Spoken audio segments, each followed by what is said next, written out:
made some difference in being able to bring about at least the two governments to really make some forward progress on the visa.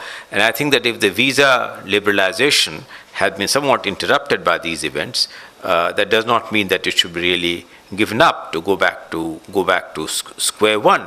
There needs to be progress on the bilateral investment treaty, on which investment protection arrangement between the two countries, which apart from trade and commerce will open up the prospects. I mean, think of the prospect of Pakistani entrepreneurs investing in India and Indian entrepreneurs beginning to invest in Pakistan and therefore putting their money into the stake and future of gainful opportunity cost of investment into looking at various directions. I think the progress which has been made, for instance, on opening up of more points, checkpoints between the two countries in terms of harmonization of standards and quality inspection, in terms of lowering the barrier on on trade and non-tariff barriers particularly. I think those strands need to be picked up and pursued and not given up and interrupted by some event or the other which does have a tendency to interrupt the entire process and bring it to a grinding halt. It will be a long haul before I think that we see much more progress. But I think that the short answer is that perseverance and continuing with some of these initiatives which have begun to build people-to-people contact at multiple levels. I gave you only one example of parliamentary dialogue, which I think has been quite helpful. And these dialogues need to be carried forward at multiple levels, because there is no shortcut solution to the complexity of the problems which bedevil the two countries. Yes. Sir, my name is Pradeep Sehgal, and my question is to Salman Shah Sahab.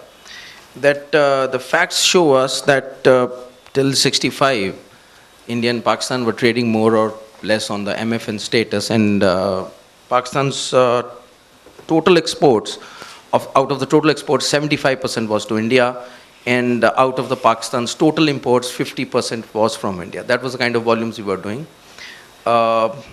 We still had the Kashmir issue that time also.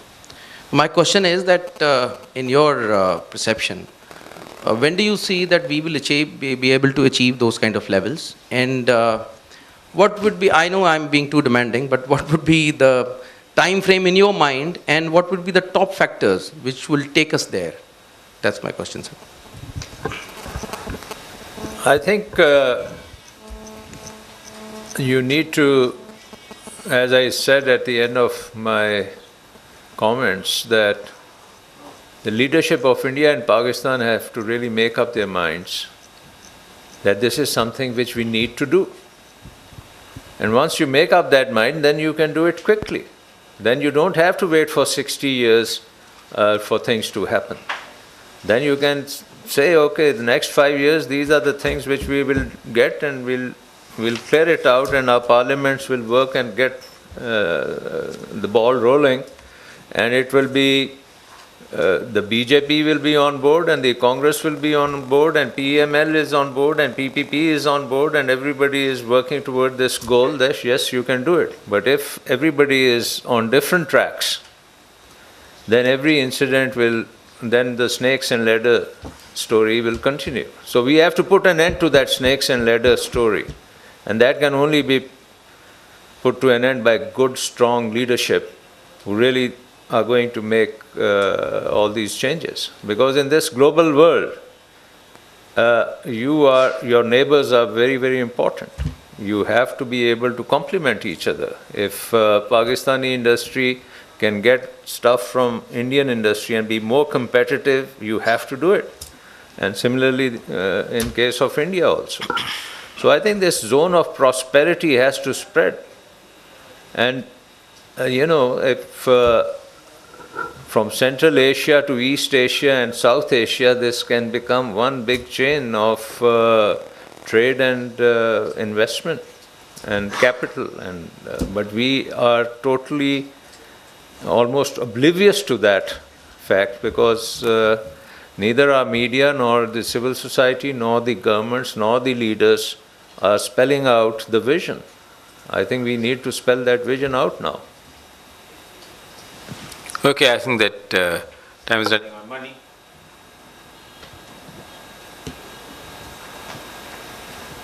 I think in many ways we're missing the point. We can't pray for strong leadership. And strong leadership in a democracy is really a contradiction in terms, because it has to be a consensual leadership. I think the fundamental flaw is that the India-Pakistan dialogue has not been properly structured. And for many years now, I've been pleading for the dialogue process to be uninterrupted and uninterruptible.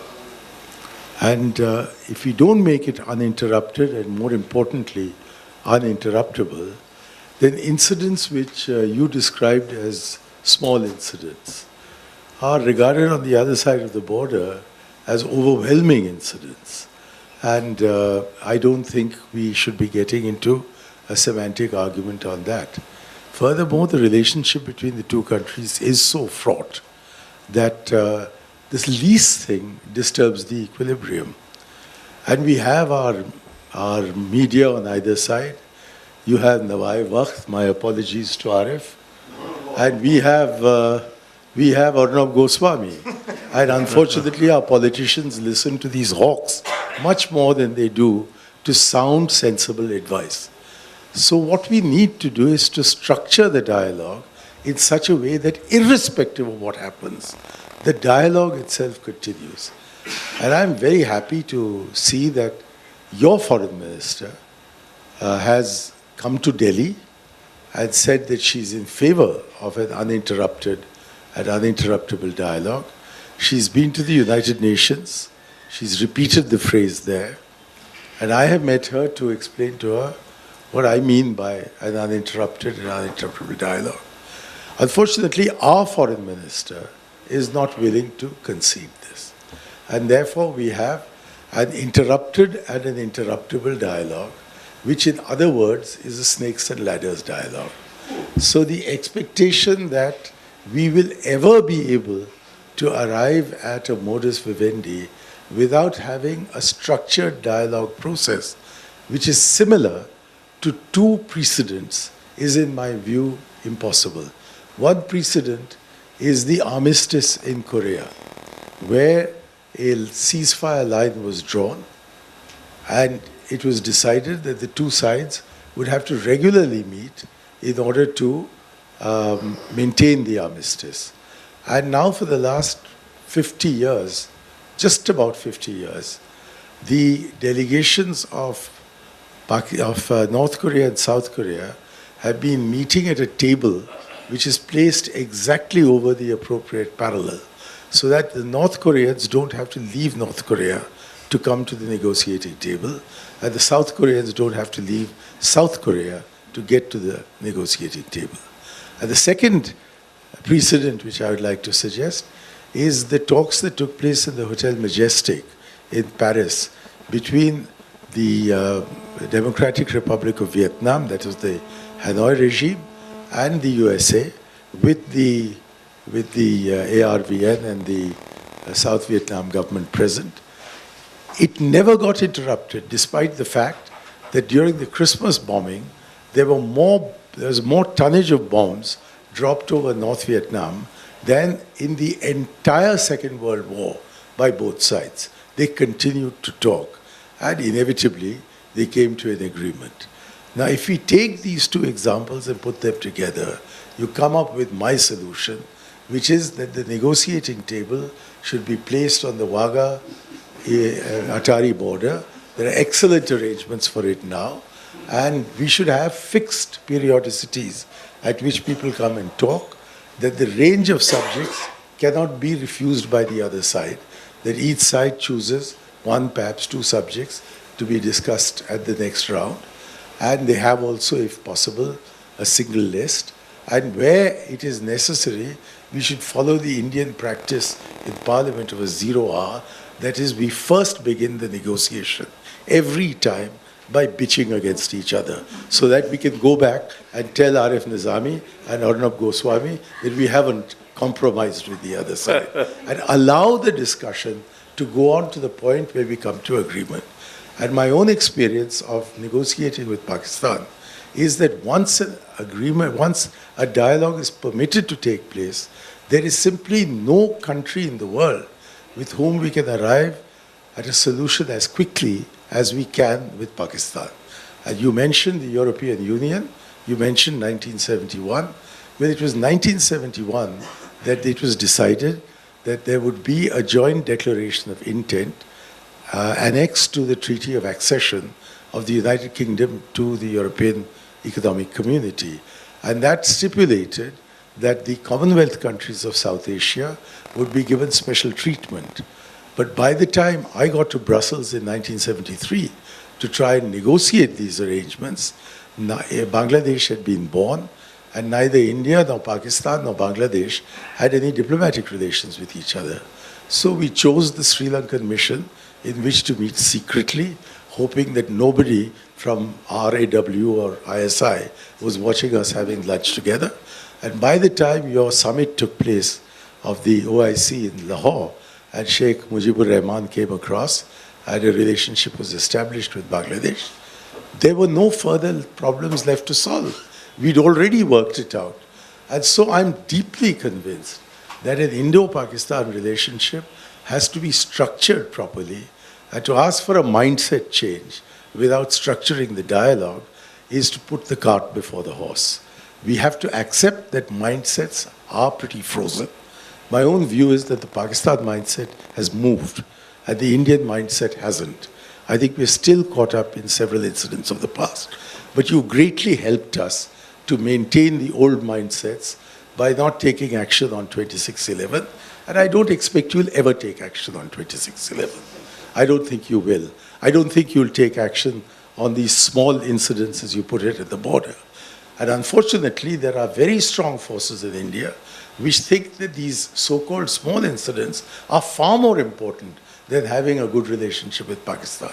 So we just have to ignore the dialogue from prejudice on either side until it can produce results. And that we can produce results very quickly was demonstrated in the early years of the Manmohan regime here, and unfortunately the last years of the Pervez Musharraf regime in your country. For in that period between 2004 and 2007, the back-channel diplomacy resulted in almost every resolvable problem being resolved.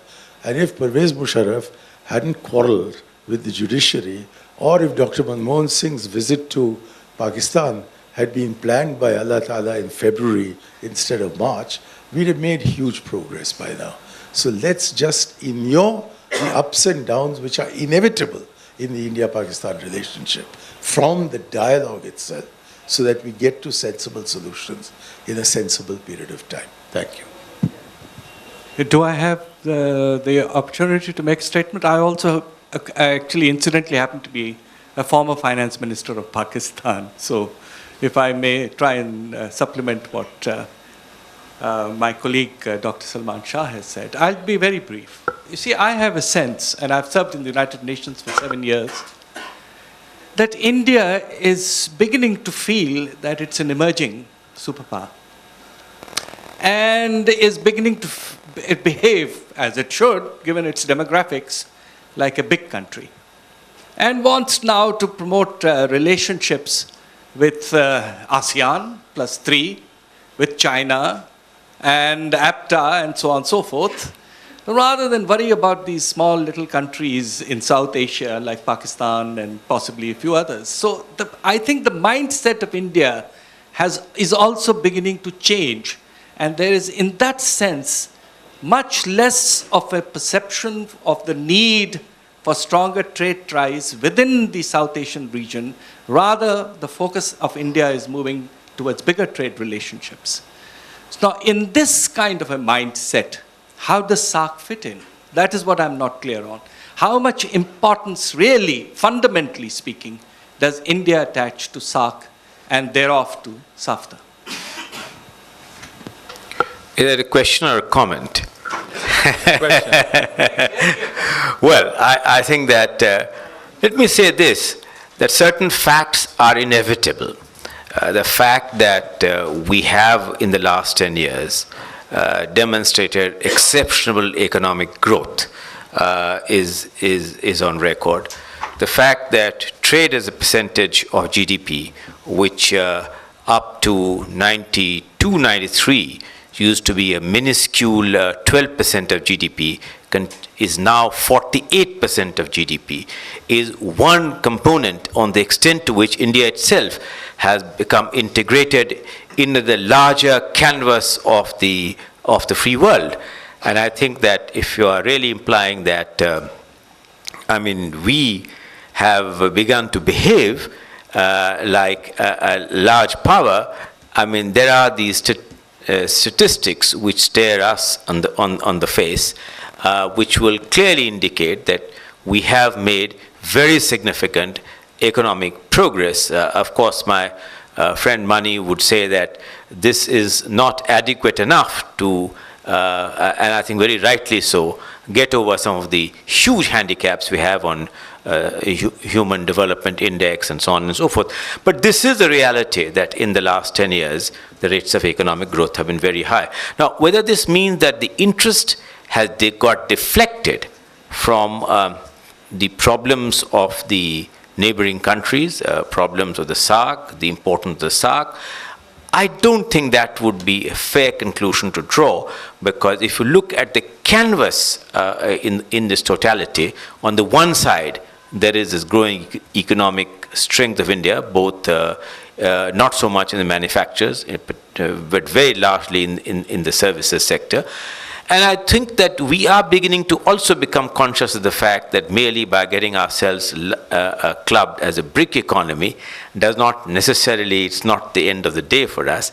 And I think that solving the problems which are of very direct consequences to us, and I think that, it would be fair to say that it is not a deflection of interest, but the fact is that if the SAARC continues to be irrelevant, increasingly irrelevant, in the larger economic growth model of India, then that's something on which the statistics again speak for themselves, and one need not really begin to draw conclusions of one way or the other. And I think that would be a more fair statement to make. Well, last question. Islamia for almost 2 decades now. And we do have a vigorous Pakistan studies program for the last 3 or 4 years. And we have many visitors from Pakistan, from the Jinnah Institute in Islamabad to the students and faculties of Foreman Christian University now, not college. And I think there have been many tracks in this process of interaction, as the finance minister, the earlier finance minister pointed out. And I think we need to take into account many more tracks than the most important one here, the economic one. One question which comes to mind after being a part of this dialogue with at the people-to-people level for many years, is that why is it that every time we are approaching 90 or 95 in our dialogue, something happens to bring it down to, you said, 0, maybe not 0, 30, 40. Can we pin down the reasons? Can we pin down the mechanisms? Can we pin down the actual course of events which leads to this, so that we can tackle those aspects much more directly and frontally than we have been able to? That's the question. Like to respond to that, Shah sir? Well, I think we have been talking about this, and every time we reach that place, somebody with an agenda can make it happen. And these incidents maybe minor in our viewpoints, they become very large in your viewpoints. And that pushes the whole dialogue back. And I think it goes back to that original submission that you need to have a vision and a stake in everything and buy in everything and be able to do it, and then you can have that kind of dialogue which our friend just mentioned, that you shouldn't be able to interrupt it. And for that, I think, as you said, the Foreign Minister of India is not yet on board. So the leadership, the question of leadership, I think, for this whole South Asian region has to be on board for this kind of a dialogue. Let me just remind that we are talking about SAARC, but South Asian Free Trade Area is also in Part of it. concept reality, although it has not come into being really, but it is there. It's not being... All right, I think that we have had a fair number of questions and fair number of responses. I think that, let me conclude this by saying that we all know that the short run is important, because as Keynes had said, in the long run we are all dead. So I think that what is likely to happen in the short run, India, I think that is definitely also heading towards an election. And in 2014, the complexion of the government may be somewhat open, but the probabilities are very high that we would continue to have a coalition government in which regional parties would begin to play an increasingly important role. We cannot at this moment begin to see the complexion of the new Pakistan government, but definitely there will be, after the elections, the electoral changes reflected in whatever government begins to emerge. One of the initiatives which has paid some degree of dividend has been taking the dialogue away from the fixed pattern of Delhi and Islamabad into bringing provinces in India into play. I myself like to end by saying that, along with my Chief Minister, Mr. Nitish Kumar, we visited Pakistan a few months ago, and we had a very rich and a very constructive visit. We had with us some state-level ministers and some state-level legislatures. We felt that if the dialogue process was really speaking, and we offered, Nitish Kumarji offered that to welcome legislatures from the Sindh Assembly, to welcome legislators from the Lahore Assembly. If this process begins to go, this restructuring the dialogue process that Mr. Manishankar Iyer pointed out, which I subscribe to that view, is taken away from fixed paradigms, fixed mindsets, and taken to levels in which it has not yet come into play.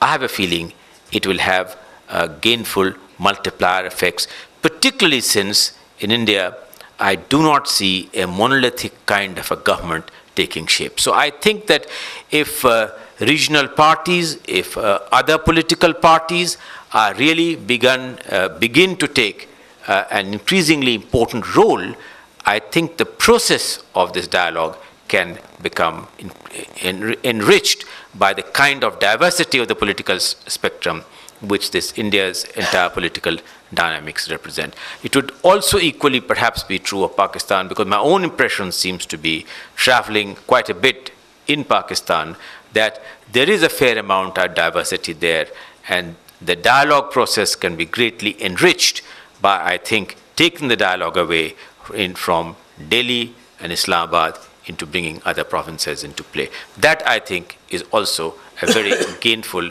and a constructive agenda to proceed on. Well, Rajya, thank you very much for the opportunity which you have given me to chair this very important session with Mr. Shah. Because a number of questions represent the high degree of interest and the diversity of the views.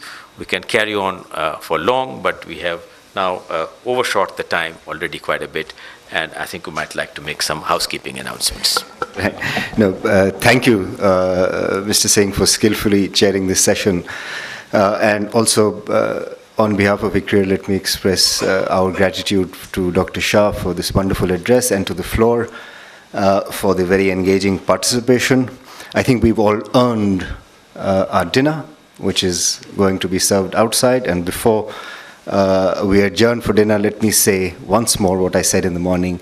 ICRIER will continue to champion the cause of Indo-Pakistan trade well beyond 2014 when this project concludes.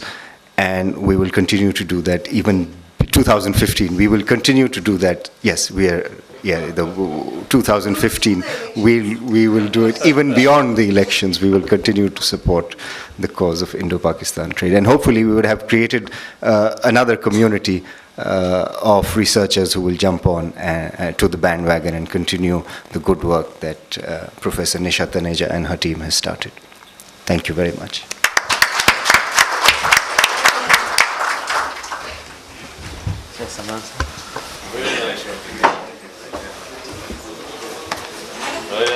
Thank you. Thank you, sir.